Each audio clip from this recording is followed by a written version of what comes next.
And I want to thank all the women who support me. I have wonderful support systems from women of all types who seem dedicated to the notion that Terence McKenna can always be improved. I'm extremely grateful for that. The frontiers are enormous in that dimension. Okay. What I want to talk about tonight is the notion or the idea of psychedelic society. When I spoke at Santa Barbara at the Psychedelics conference, whenever it was, last May, a year ago, my contact lenses failed me at a critical point in my lecture, and I simply had to wing it. And later, when I played this tape back, I heard this phrase, psychedelic society, and I had never used it consciously in a lecture. But because I had said it, and because there had been a ripple of resonance to it from the crowd of people there, I began to think about it. And this evening I will just generally assess what it might mean for us. I'm definitely a pioneer in this field. I'm sure you're all familiar with the book Megatrends, which is making quite an impression at the moment. Well, Megatrends nowhere mentions the imminent transformation of human society through the application of psychedelic drugs. I don't know what they were thinking.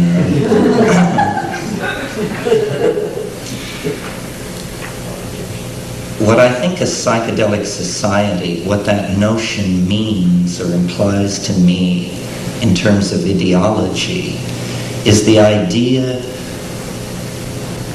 of creating a society which always lives in the light of the mystery of being. In other words, that solutions should be displaced from the central role that they have had in social organization. And mysteries, irreducible mysteries, should be put in their place. The British enzymologist J.D.S. Haldane in the 1920s in an essay said, "The universe may not only be stranger than we suppose, it may be stranger than we can suppose." And I suggest to you that as we look back over human history, every pinnacle of civilization, whether it be Mayan or Greco-Roman or Sung dynasty, has believed that it was in possession of an accurate description of the cosmos and of man's relationship to it. This seems to go along with the full flowering of a civilization. But from the point of view of our present civilization, we regard all those conceptions as at worst quaint, at best half right, and congratulate ourselves that our civilization at last has its finger on the real description of what is going on.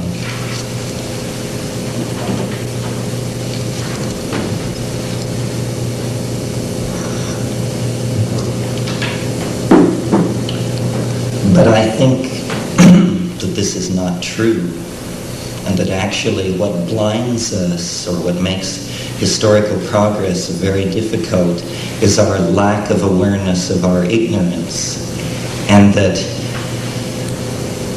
beliefs should be put aside, and that a psychedelic society would abandon belief systems for direct experience. And this is, I think, much of the problem of the modern dilemma, is that direct experience has been discounted, and in its place all kinds of belief systems have been erected. I would prefer a kind of intellectual anarchy where whatever was pragmatically applicable was brought to bear on any situation, but where belief was understood as a self-limiting function. Because you see, if you believe something, you're automatically precluded from believing its opposite, which means that a degree of your human freedom has been forfeited in the act of committing yourself to this belief. And I maintain that it's pointless to have beliefs, in a sense, because the universe really is stranger than we suppose. And what we need is a return to what in the 16th century was called the Baconian method, which means not the elaboration of fantastic thought constructs which explain, but merely a phenomenological cataloging of what we experience. Computer networks and psychedelic drugs and the increased availability of information in the world have actually made possible the evolution of new alien information states which never existed before. And we are processing these things, but at a very slow rate because we are hindered by ideology. Now, I mentioned in an earlier workshop this afternoon that Freudian models, Jungian models of the psychedelic experience, which saw it as somehow a stripping away of resistance and a revealing of complex and hidden emotions and motives and belief systems, has been replaced in the last 5 to 10 years with the shamanic model of hallucinogenic and shamanic experience. This model holds that archaic peoples have deputized special people to probe hidden information fields using psychedelic drugs, and that the information extracted from these information fields is then used to guide and direct the society. Now, I'm interested in this second model and spend time in the Amazon and am familiar with the operational mechanics of shamanism and shamanic personalities and that sort of thing. But I believe, actually, that the psychedelic experience looms larger than the institution of shamanism, and that we hold a unique opportunity, which is sort of the flip side of the culture crisis. Our ability to destroy ourselves is the mirror image of our ability to save ourselves. And what is lacking is a clear vision of what should be done. What should be done is certainly not the accumulation of ever larger nuclear arsenals and the promotion of all kinds of primate game playing of the sort that Tim Leary is well versed in denouncing. What needs to be done is that fundamental ontological conceptions about reality have to be remade. We need a new language, and in order to have a new language, we must have a new reality. It's almost a kind of Ouroboros equation or a bootstrap situation. A new reality will generate a new language. A new language will fix a new reality and make it part of this reality. These psychedelic drugs can be conceived of as points on an informational grid. They provide new perspectives on reality.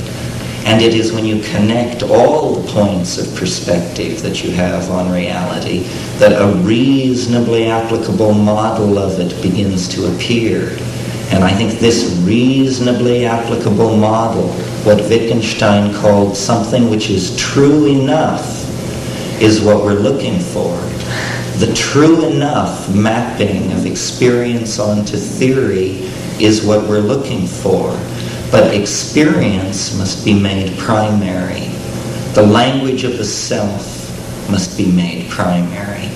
And anarchy carries this responsibility even when it's only political anarchy.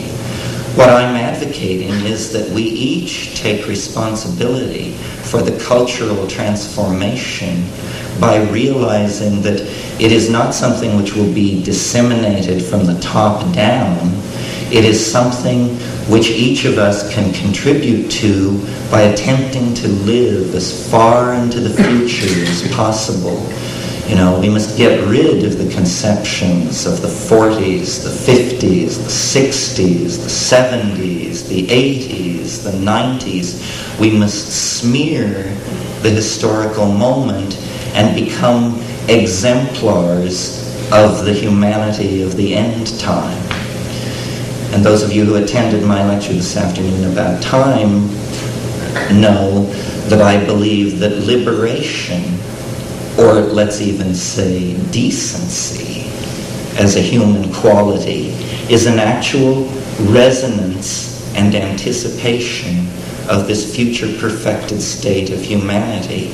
And we can will the perfect future into being by becoming microcosms of the perfect future, and no longer casting blame outward on institutions or hierarchies of responsibility and control, but by realizing that the opportunity is here, the responsibility is here, and the two may never be congruent again, and the salvation of your immortal soul may depend on what you do with the opportunity. Amen. So what do you do with the opportunity? What does it mean to say in operational terms, live as far into the future as you can live? It means taking a position vis-a-vis this emergent hyperdimensional reality. It does not necessarily mean becoming a psychedelic drug user yourself, but it means admitting to yourself the possibility.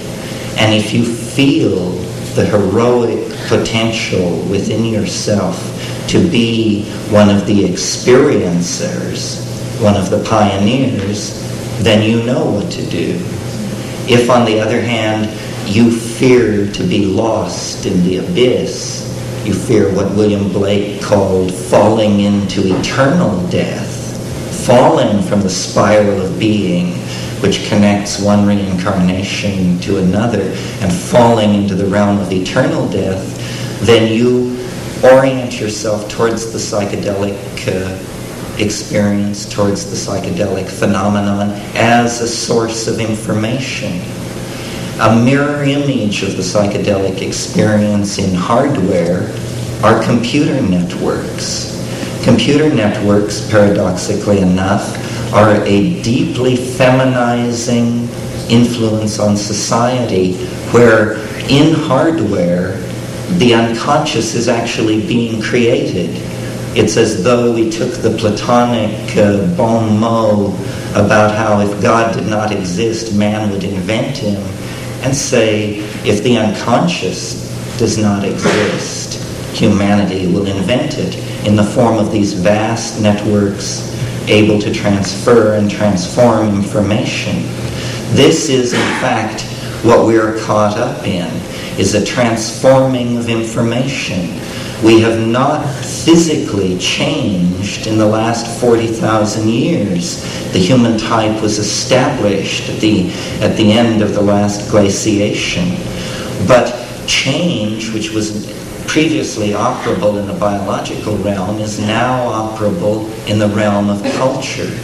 And we are shedding cultural adumbrations of our vision of the unitary mystery at a faster and faster rate as we try to accommodate ourselves and mirror ourselves to the mystery which lies ahead of us in time and which is throwing this vast shadow of fatedness back over the entire experience of human history for everyone who has lived in it. And previous to our own era, the only control language which could be applied to this thing which was bringing people together and causing birth and death and tearing down and erecting civilizations, was God. And it was imagined as a self-conscious force that was leaning into the world like a cat into a fishbowl and making things happen. Now we have a different notion, a notion of a vector system where forces over a large area are oriented toward a very small space. And this is what history is. It's an inrushing toward what the Buddhists call the realm of the densely packed, a transformational realm where the opposites are unified. And the way I characterize this union of opposites is to say it is that realm where the body is finally interiorized, the mind is finally exteriorized. The way I think of the mind is as a fourth dimensional organ of your body.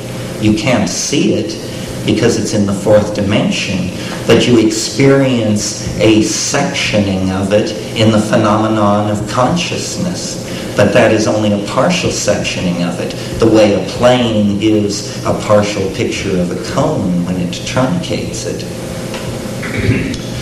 The growth of information systems is only a mirroring in masculine hardware of what already exists in nature as a fact. And it is up to us to hone our intuitions and to become aware of this pre-existent system of communication and wiring so that we can step away from the dualisms which separate us from each other and from the world. We need to realize that there is a gene swarm, not a set of species on the earth, that half the time when you think you're thinking, you're actually listening, and that ideas are remarkably slippery things and are very difficult to trace to their origins, and that we really are one-on-one and all together in a dimension that is not as accessible as you might wish to be, congealed, as Finnegan's Wake says. The psychedelics are a red-hot social issue, ethical issue, whatever the term for it is. And it is precisely because they are deconditioning agents. They will cast doubt in you if you're a Hasidic rabbi, a Marxist anthropologist, or an altar boy, because their business is to dissolve belief systems. And they do this very well, and then they leave you with the raw datum of experience. What William James called, in talking of infants, a blooming, buzzing confusion is what they leave you with, the raw datum of experience. And out of that, you reconstruct a world. And you need to understand that it is a dialogue where your decisions, the projection of your grammar onto the intellectual space in front of you, is going to gel into a mode of being. We actually all create our own universe because we are all operating with our own private languages, which are only very crudely translatable into any other person's language. There's even a physical analog to this, which will further reinforce this notion of alienation. It is that your picture of the world impinging on your eyes is made of photons. Photons are tiny wave packets so closely circumscribed energetically that they can be thought of as particles. That means that every single photon which falls on the back of my eye is different from every single photon which falls on the back of any one of your eyes.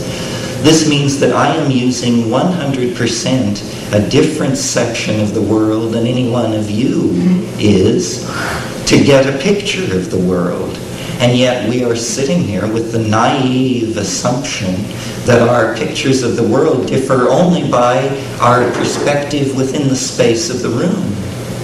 And we have numerous extremely naive assumptions like this built into our thinking. And our most venerable explanatory engines, such as science, happen also to be our oldest explanatory engines, and therefore they have built into them the most naive and unexamined assumptions. For instance, science, we can demolish it in 30 seconds. Science tells you that a set of conditions will create a given effect, and that every time that set of conditions is in place, that effect will be found to obtain. Well, the only place this happens is in laboratories. In our experience, it isn't like that. A contact with a person is always different. The experience of making love, having a meal, riding the bus, these things are always different. It is their uniqueness, in fact, and the uniqueness that pervades all being that makes it bearable at all. Yet science is willing to tell you that the only things worth describing are those phenomena that can be repeatedly triggered. This is because these are the only phenomena science can describe, and that's the name of the game as far as they are concerned. But we, to claim our freedom, to take advantage of the tiny moment between immense abysses of unknowability, perhaps death, perhaps other reincarnations, perhaps transitions into other life forms. These things we don't know. But in the moment of being human, we have a unique opportunity to figure things out. And I have the faith that it is possible sometime, somewhere, to have a conversation.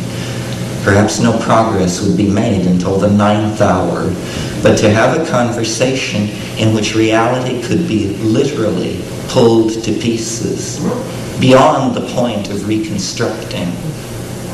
I had a friend, I'm not sure this is germane, but I had a friend back in the 60s who one day on LSD took a toothpick and he sat for 14 solid hours with the toothpick and a large red brick, and he demolished it. He reduced it to nothing with this toothpick and his fingernail long after the toothpick was gone.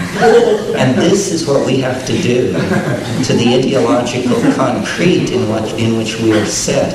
We have to claim anarchy and realize that systems have a life of their own that is anti-humanist. There is definitely an anti-humanist tendency in all systems. Ludwig von Bertalanffy, who was the inventor of general systems theory, said, people are not machines, but in every situation where they are given the choice, they will behave like machines.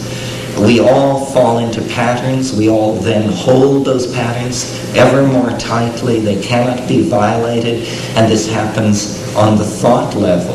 And we are at the cresting wave of a historical wave of this kind of uptightness that stretches back millennia.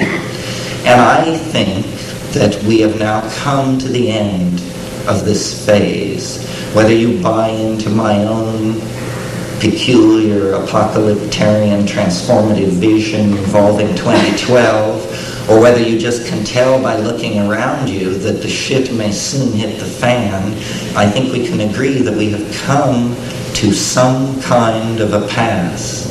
And what is going to come out of it is either going to be a great deal of dislocation in the biosphere, the invalidation of intelligence as an adaptation of biology, and our extinction, or we are going to become, as James Joyce dreamed we could, man-made dirigible, is how he put it. In other words, the exteriorization of the soul, the interiorization of the body. And in this process, everything is going to be challenged. The very notion of humanness is going to be challenged, because we are on the brink, through genetic manipulation of DNA, of actually taking control of the human form, of being able to extend the notion of art inward into the human body and form. Are we classicists? Shall we each be an Adonis and a Persephone? Or are we, what are we? Are we surrealists? Shall I be a potato and you a burning leopard? These are decisions which will have to be faced. These are the important questions. And this vertical game, which we see in the metaphors that are applied to psychedelic drugs, consciousness expansion, getting high, psychedelic tripping, shamanic flight, all of these things are being paralleled. It's like the drugs are the feminine, software, formative, leading edge of what is happening. Coming along behind that is the hardware, engineering, masculine mentality that is processing all this stuff into hardware. And this will continue until the leading edge outdistances the engineering mentality through breakthrough. And this is what I think the shamanic hope is, that we can find a way to use chemicals in our bodies and our voices and our thoughts and our hands upon ourselves and each other to transform ourselves without technology, to move into the realm of the imagination on the natch, as it were, with an interiorized, psychopharmacologically applied technology that frees us in the imagination. At the same time that this is going on, the engineering mentality is going to set human societies in orbit around the Earth and the Moon and the near planets. But there's a catch here for the engineering mentality, which is that the very void which surrounds the planet exemplifies this enfolding, abyssal, feminine element. It is the mysterious mama matrix of Finnegan's Wake.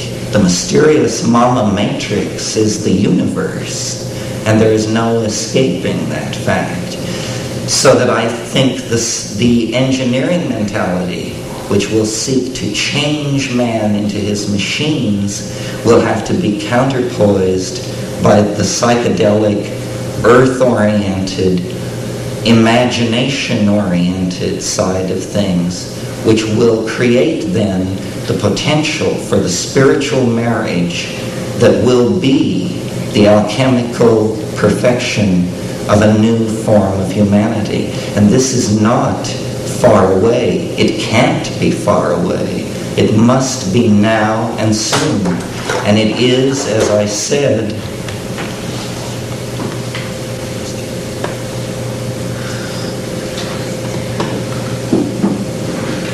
it is a personal responsibility incumbent upon all of us to act.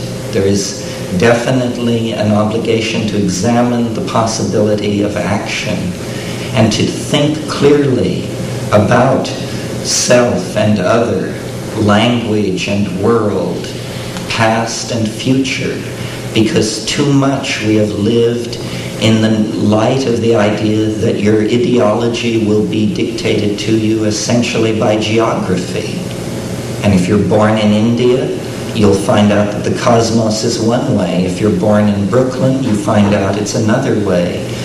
What we need to do is transcend these localized grids of fate, which make us what we are but don't want to be, because you claim this higher level of freedom by the simple act of applying attention to being.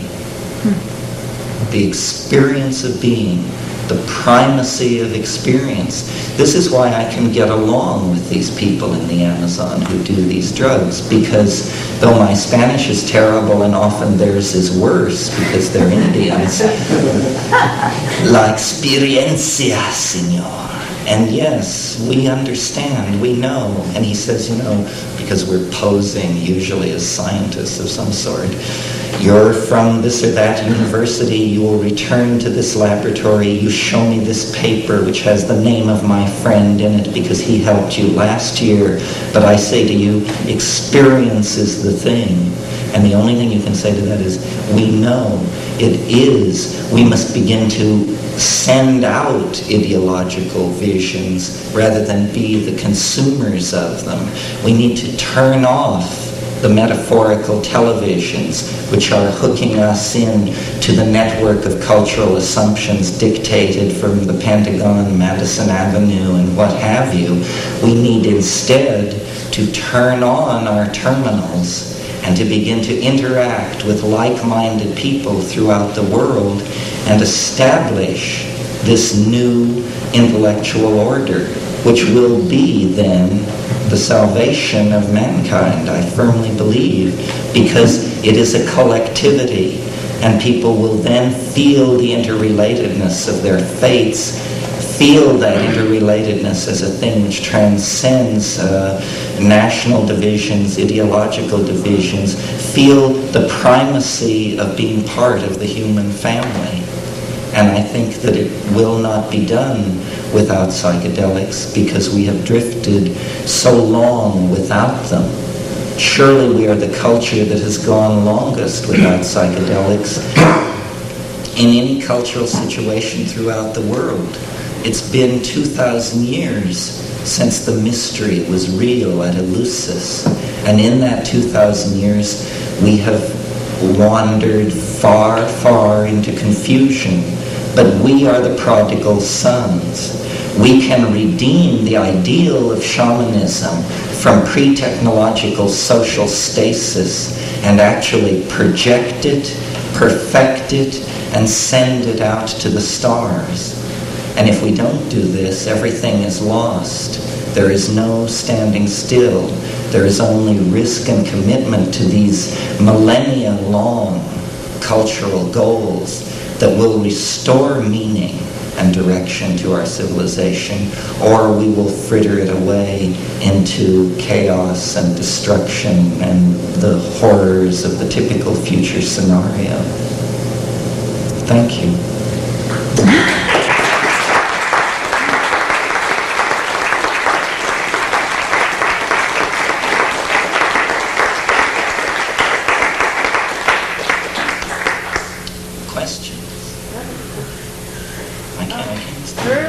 Earlier in your talk, you mentioned the expression gene swarm, and I'm not familiar with it. Could you explain it? Yes, I talked about this in the workshop this afternoon, pointing out that the notion of species is simply a 17th century convention of biological classification begun by Linnaeus, because when you visually look around with no awareness of geological time, you do seem to see distinct plants and animals.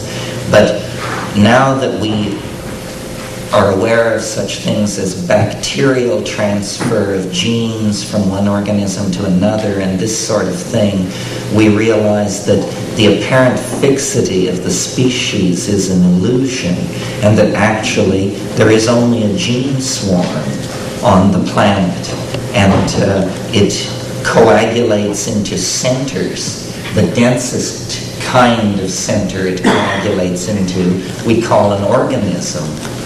But it also coagulates into more loosely bound systems, such as symbiotic relationships, or yet more loosely bound relationships, ecotomes and biospheres, and that really there are just, from any given biological center, there is just a series of concentric shells of influence going both directions outward, and that's a more true view of the situation on the planet than the notion that there are distinct species. So that you would see the actual organisms and all that as being maybe, or the gene swarm expressing itself as an interaction with the environment at that particular moment. And Yes, all they're that. temporary Right. aggregates Right. of genetic material. I'd never heard that, and I find it very interesting.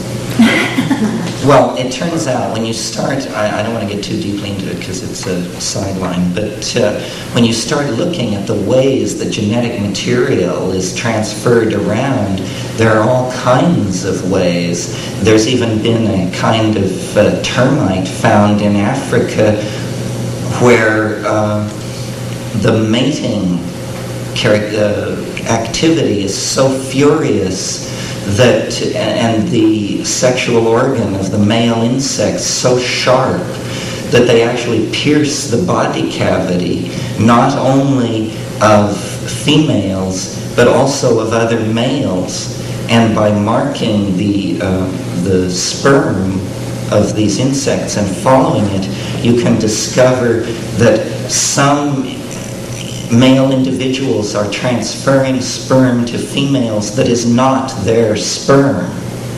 And that absolutely violates the central dogma of Darwinian evolution, which is that the genetic material, the transferability and adaptability of the genetic material is directly linked to the adaptability of its carrier. But here you have a situation where the owner of the sperm may be dead because he was non-adaptive, but the sperm, because it's in the body of a more adaptive insect, is actually having an impact on the expression of the phenotype. So that's very technical, but anyway, genetic material moves around in all kinds of ways, and I'm sure there are more ways soon to be discovered. Thank you. Politically speaking, what would be some of the first steps to integrate psychedelics into our culture?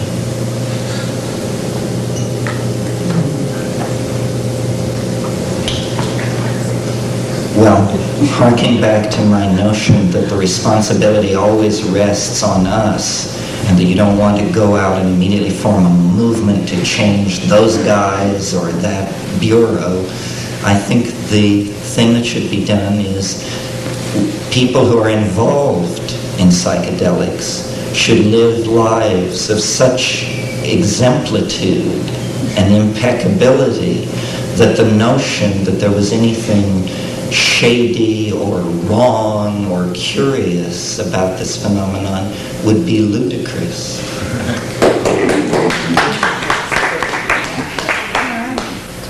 I've thought about it. See, I didn't think Any other questions? Then thank you very, yes. I'd like to have a clearer vision of how you would see a psychedelic society, in that if we were able to demolish a lot of the belief systems that we do operate under, how would we relate to one another? How would you see that vision unfolding? Okay. Well, there was a French sociologist about 15 years ago who had some vogue and then faded. I don't know what his sin was. But his name was Jacques Ellul, and he wrote a book called The Technological Society. And in there he had an axiom. And the axiom was, there are no political solutions, only technological ones. The rest is propaganda. What a psychedelic society would do, I think, is it would rationally solve problems. The first thing to notice is that we could pave the streets with gold if we would just eliminate defense spending. In other words, our limited energy resources are not being allocated in such a way as to move us towards survival. We have to begin to solve our problems using solutions that are present at hand, no matter who they offend. So there would be a value system in operation then? A value system, a humanist value system. It's very interesting that, to me, that the, what do they call it, silent majority, that the way in which they name their enemies is secular humanists. This is the only intelligent thing they ever say. It's the only intelligent phrase in their entire repertoire, but it's fascinating. We are secular humanists. That's precisely what we are. We believe that human beings are to be the measure of all things, that there is no other standard, not a classless society or God Almighty. There is no other standard but man, humanity, people. And this is a Renaissance ideal. It was first enunciated by Marcello Ficino in 1510.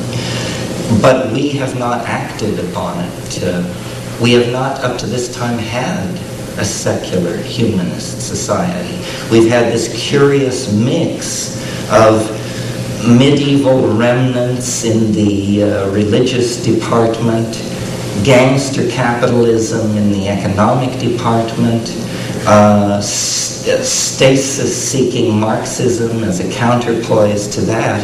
We have never rationally tried to solve our problems. And we have never rationally tried to solve our problems on a personal level until the advent of psychology in the modern sense. People never examined the center.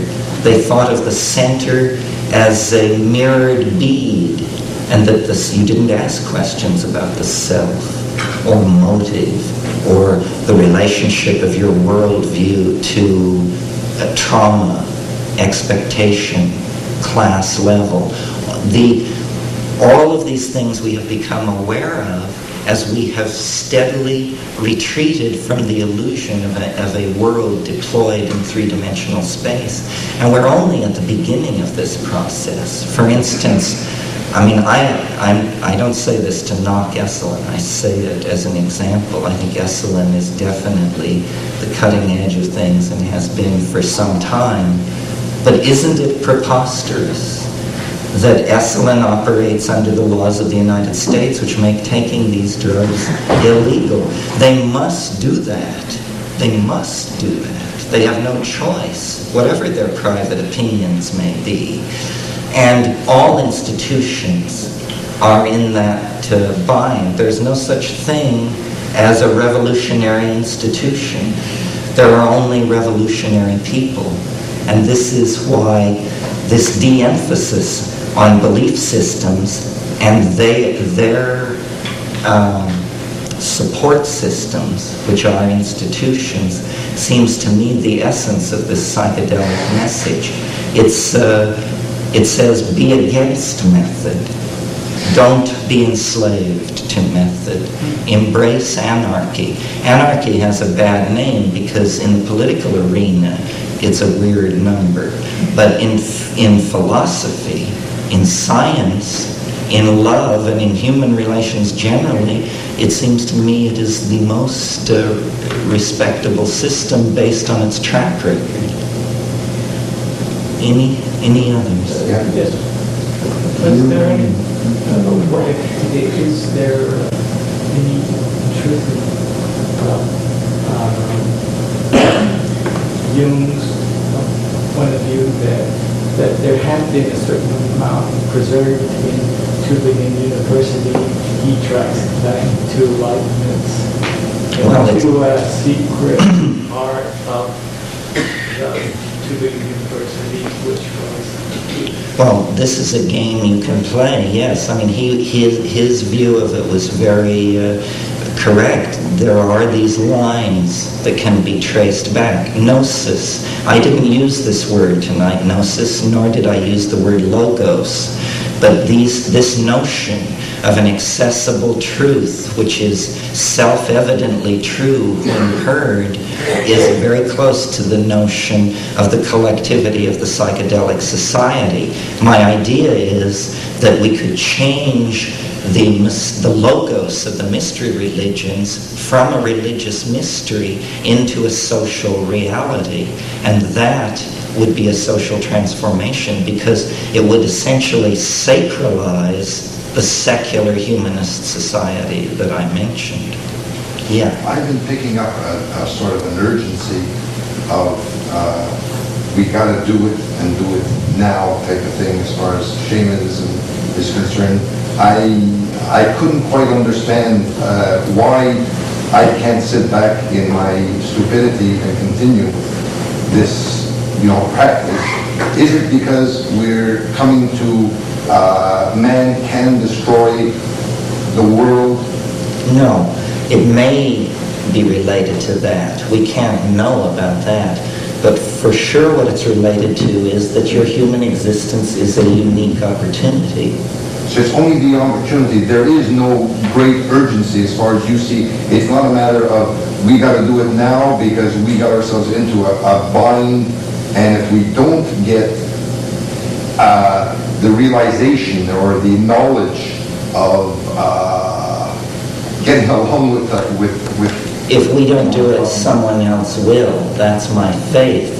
But there's only one game in town, and if you want to be part of the adventure of being, you have to get your feet wet, and that means you have to get committed in some way.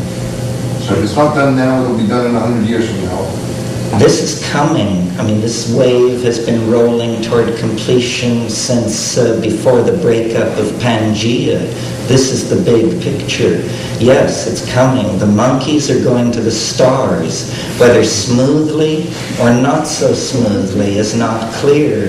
But the monkeys are going to the stars, and they're going to take everyone with them. And it can be a relatively smooth birth with no tearing and no bleeding and everything just moving right along.